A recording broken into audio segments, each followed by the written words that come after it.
Everyone, welcome to my channel Lecture Notes. So this is the continuation video of the poem Fra Lippu Lippi. I've already explained till line 220 in part 1, 2 and 3.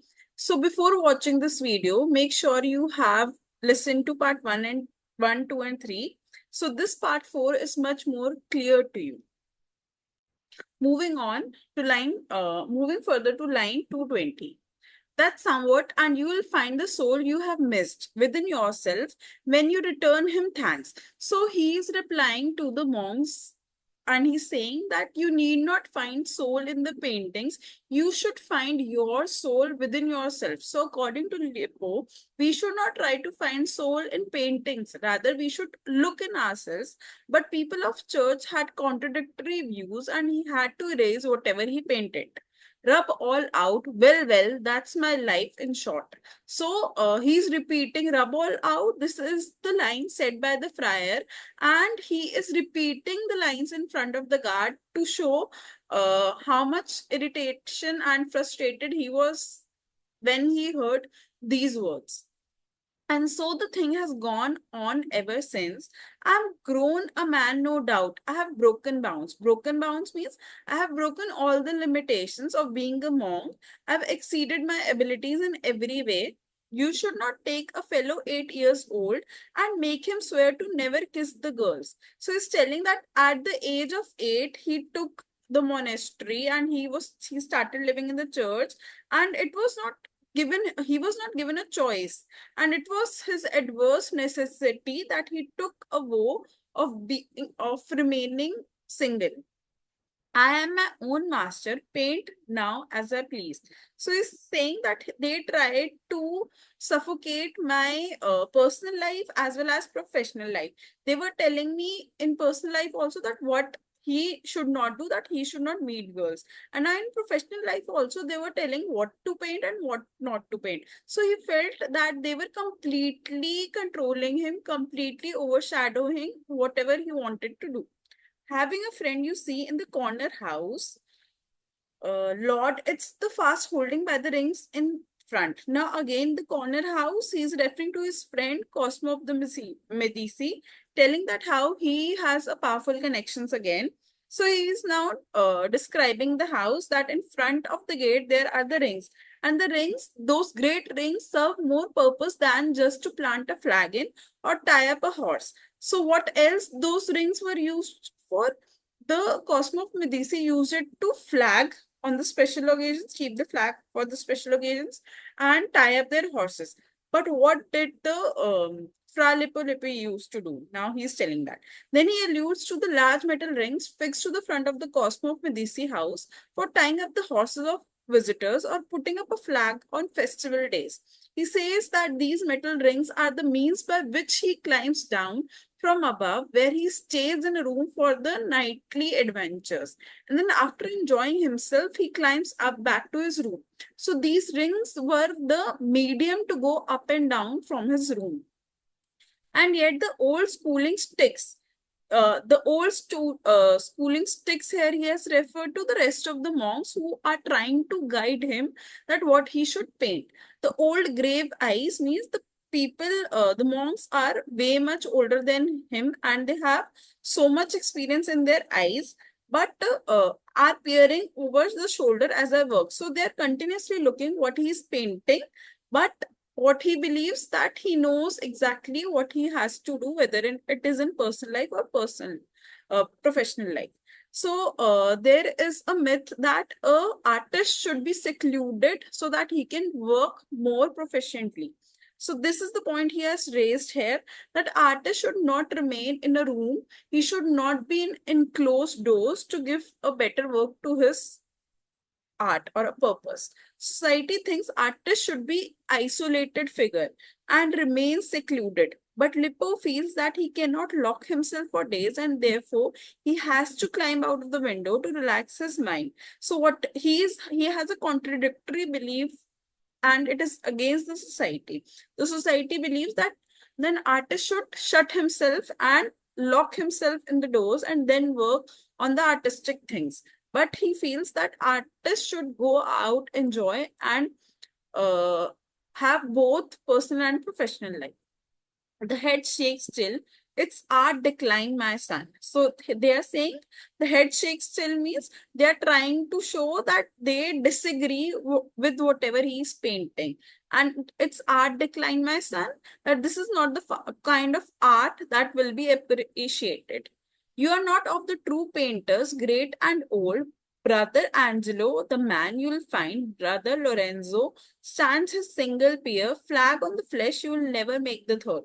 So these are the two best painters that they say, the greatest painters at that point of time.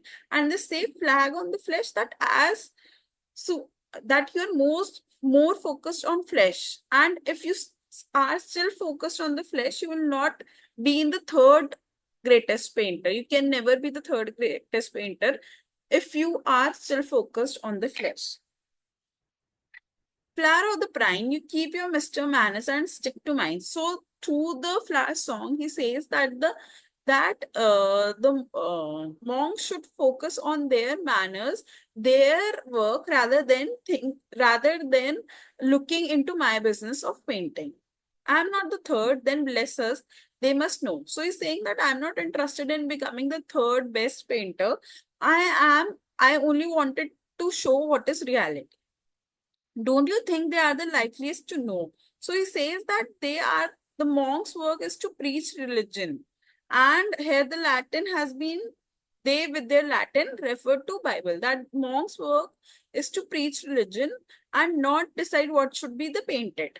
So he says that, so I swallow my rage, clench my teeth, suck my lips in tight and paint. So this is the anger, that how much he is irritated, but still he is controlling his anger and emotions. So these swallow my rage, clench my teeth, suck my lips, that how he was not giving them answers, and he was just controlling his emotions. To please them, sometimes do and sometimes don't. For doing most, there's pretty sure to come a turn, some warm eve finds me by my saints. So warm him referring to women he meets while he go outside to relax. So he says, sometimes I paint to make them happy and sometimes I don't. Sometimes I go out with the woman and sometimes I don't. So he's saying that I am master of my own uh, work and I'll do whatever I like. Flower of the Peach, Death of Us All, and his own life of each. Through the Flower song, again, he's trying to tell that death is the ultimate reality, and one has only one life to explore, which he has a right to do. And my whole soul revolves, the cup runs over. So his soul cannot be captivated, that he cannot remain in the room forever. And the cup runs over is a metaphor where he's comparing his body to cup and saying now he cannot resist his desires to his body. So the cup, all the emotions are filled, and now it is running over, and now he has no control over his body, over his emotions. The world and life's too big to pass for a dream, and I do this wild things in sheer despite and play the fooleries you catch me at in pure rage. So he's saying he does all the foolish things at which he has been caught by the watchmen in sheer anger at the monks of the monastery. Lippo cites the example of a horse who has grown old driving the mill. So he's giving the example of the horse, that how whenever a person is told that you should not do this, you should not do this, then in rage or in just to show them, they do the same thing. That if you're told a child that if you say a child do not eat it, do not eat it, and one day he'll stand up and eat that thing, that what is it that I should not eat. So he's giving the same example, that if you try to confine a person, the more he'll try to open up. The old mill horse out of grass, after hard years, thrown up his stiff heels. So, although the miller does not preach to him, the only good of grass is to make chaff. So he says the horse, after all the years of hard labor, only throws up his stiff heels at the grass, as if it to denote that the only use of grass is to make chaff out of it and not to eat. Although the miller has not preached the horse to think so, grass here stands for the treasure of life. So whenever a person is said that you should, like for him, they said at the age of 8 that you will not kiss a girl. Now he all he thinks about of doing the same thing. What should men have? Do they like grass or no? May they or may they? All I want the thing settled for forever one way. So the poem satirizes the conflict between the Roman Catholic Church and the Italian Renaissance tradition of art patronage. Browning wrote this poem when the Victorians were concerned again into the idea of the art that should be a moral aim. He suggests that humans try to ignore the complexity of their lives, the dilemma in painting their life as it is, thereby disclosing its complexity through moral principles. He says, for once and all, they should decide which is the right path. You tell too many lies and hurt yourself. You don't like what you only like too much. You do like what, if given, you are at a word. You find abundant detestable. For me, I think I speak as I was taught. I always see the garden and God there. So now garden here has been referred to the Garden of the Eden, and he's referring how God made Garden of Eden Adam and then made Eve for Adam. So God has basically made woman for man. So he's saying that I have already learned whatever I should have been learned, making man's wife and my lesson learned. So from the Bible itself, he had learned the lesson that the woman is made for man. The value and significance of flesh, I can't unlearn 10 minutes afterwards. So it's saying that whatever I've learned in the Bible from the age of 8 till now, I cannot unlearn that within the 10 minutes. You understand me? I'm a beast, I know. But see now why I see as certainly as that the morning star about to shine. So morning star about to shine here refers to it is going to be morning, which shows how Lippo made the guard so eluded through the monologue that from night it is morning now. So from earlier in the poem, the down-to-earth attitude of Lippo is reflected in his diction, which is by large colloquial. As the monologue develops, the Lippo gets warmed up, his language becomes dignified, embellished with learned vocabulary. So in the monologue, we see different emotions. First, tries to show his power. Then he shows that how much he was angry with the other friars. So you'll so see different kind of emotions of Fra Lippo Lippi. What will happen someday? You have youngest here, comes to the convent, studies what I do, slouches and stares and lets no atom drop. His name is Giti. He'll not mind the monks. So further he tells about a scholar who has come to church to study painting, whose name is Giti. They call him Hulking Tom. He lets them talk. He picks my practice up. He'll paint a piece. He's telling that the people of the church call him Hulking Tom. They have given him a nickname and he doesn't know Latin. So he let them speak whatever they want to. So he is not overpowered by the people sayings. Like Lippo is angry, frustrated, pissed off. But here Giddy is patiently doing his work. He is learning the painting work from the Lippo. I hope so, though I never lived so long. I know what's so sure to follow. You be judge. You speak no Latin more than I be like. However, you, my man, you have seen the world. So Giddy, like Lippo, has seen the world in all its beauty, power, and understands the shape of things, their colors, lights, and shades, and knows that God has created all these for man's enjoyment.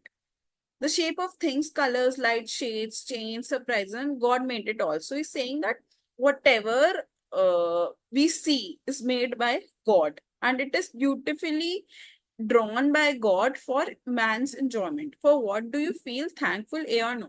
And we should be thankful for to God for the natural beauty of the city, for the river line in front, for the mountain which surrounds in the city, and for the sky which is above the city. So he's talking about everything, the colors, the lights, the mountains, basically nature as well as the colorful insights. For their fair towns face, yonder river line, the mountains round it, and sky above, much more the figures of man, woman, and child, these are the frame too. So he's saying, so God is the ultimate creator who has created the natural things also as well as humans. So he's even more thankful for the bodies of man and woman and child created by God, and to whom the objects of nature like the river, mountain, etc. from the background. Beauty, whether of nature or a man, is the creation of God. Therefore, it is to be enjoyed and appreciated and not despised. So he's saying that the other monk should not despise when he is creating or recreating God's work. That is the beautiful images of man, woman, or a child, or dwelt upon, wondered, the last, of course, you say. But why not do as well as say, paint these just as they are, careless what comes of it? God's works, paint anyone and count it crime. To tell the truth slip, don't object. So he's saying that by painting one creation of God is makes you a super painter. But on the other hand, if I create some other creation of God that is a woman or a man, then it can be seen as a crime. So how is it possible? How they are differentiating between what how a person can become a super or the greatest painter and what can be a crime? This shows he paints irrespective of the appreciation or rejection he'll get, because he understands that this is just replicating or copying God's magnificent creation. He says that irrespective what people think, I'll draw, because he is not hungry for appreciation. He is all about painting reality. Are there already? Nature is complete. Suppose you reproduce her, which you can't. There is no advantage. You must beat her then. For don't you mark, you are made so that we love first when we see the painted things we have passed, perhaps 100 times, not care to see. So he says, suppose you reproduce her, which you can't. That I cannot exactly reproduce what God has created. I don't have such power. I don't have such advantage. I am just trying to copy a slight version of what God has created. So things of an object and real nature might not have attracted us, even though we might have passed by them more than 100 times. But when they are seen painted in a picture, they appear better to us and we are at once fascinated by them. This is the function of art, that the painter by the skill enhances the beauty of the shapes and objects painted by him, and thus afterwards our attention to reality more effectively.